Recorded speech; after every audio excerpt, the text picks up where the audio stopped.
सो हम डिस्कस करने जा रहे हैं question number 4 of chapter alternating current and the question given is to reduce the resonant frequency in an LCR series circuit with a generator and 4 options are given. मतलब question ये हमें से कहना चाह रहा है कि हम resonant frequency of an LCR circuit को डिक्रीज करना चाहते हैं तो कौन कौन से पॉसिबल ऑप्शन हो सकते हैं, कैसे हम डिक्रीज कर सकते हैं। तो हमें 4 ऑप्शन दे रखा है, तो हम ऑप्शन वाइज चेक करेंगे।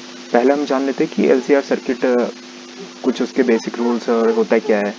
तो an LCR series circuit consists of a capacitance, inductance and a resistance in series along with a generator that is an AC power source.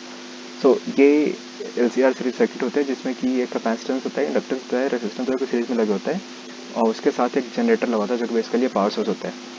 And resonant frequency of an LCR series circuit is 1/2 pi into root under LC। ये resonant frequency वहाँ से आता है कि जो resonance condition होती है जहाँ पे reactance of inductor should be equal to reactance of capacitor, तो XL is equal to XC, वहाँ से हमें ये एक्सप्रेशन आ जाता है, that is resonant frequency F is equal to 1/2 pi into root under LC। अगर इसको एंगुलर फ्रीक्वेंसी के टर्म में लिखे तो 2 पाई को हम F के उधर इक्वल के लेफ्ट साइड ले जाएंगे तो वहाँ से 2 पाई इंटू F होगा, that is equal to angular frequency omega.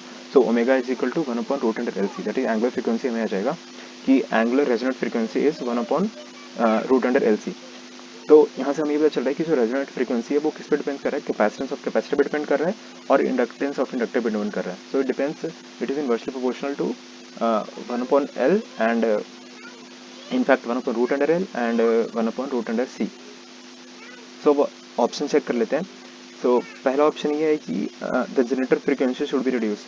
सो हमने देखा कि जो रेजोनेंट फ्रीक्वेंसी है वो सिर्फ L और C पे डिपेंड कर रहा है, ओमेगा पे डिपेंड नहीं कर रहा। ओमेगा पे तब डिपेंड करता है जब ये जो रेजोनेंट फ्रीक्वेंसी है वो XL और XC पे डिपेंड करता है, क्योंकि XL और XC के टर्म में आता है ओमेगा का टर्म XL और XC के एक्सप्रेशन में आता है।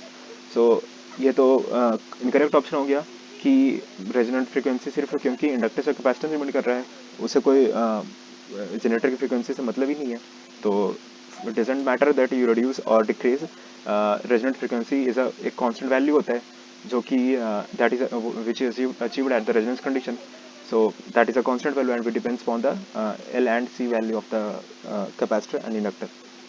Moving on to option number B, another capacitor should be added in parallel to the first. बिल्कुल सही है, अगर एक हम अनदर कैपेसिटर ऐड करेंगे पैरेलल में तो जो इफेक्टिव कैपेसिटेंस सर्किट की वो बढ़ जाएगी, और जैसे ही कैपेसिटेंस बढ़ेगी क्योंकि resonant frequency depends inversely upon depends is inversely proportional to capacitance, तो जैसे ही अगर कैपेसिटेंस बढ़ेगा तो रेजोनेंट फ्रीक्वेंसी घटेगा, which is a correct option, hence option B is correct.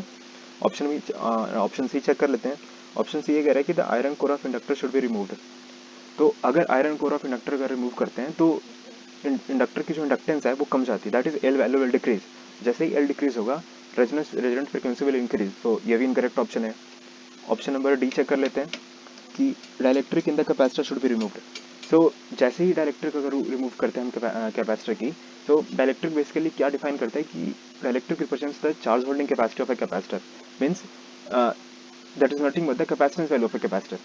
सो अगर डाइलेक्ट्रिक जितना ज़्यादा होगा उतना चार्ज होल्डिंग डाइलेक्ट्रिक वैल्यू अगर जितना ज़्यादा होगा तो उसकी चार्ज होल्डिंग कैपेसिटी उतना ज़्यादा होगा और वो उसकी कैपेसिटेंस वैल्यू उतनी ज़्यादा होगी।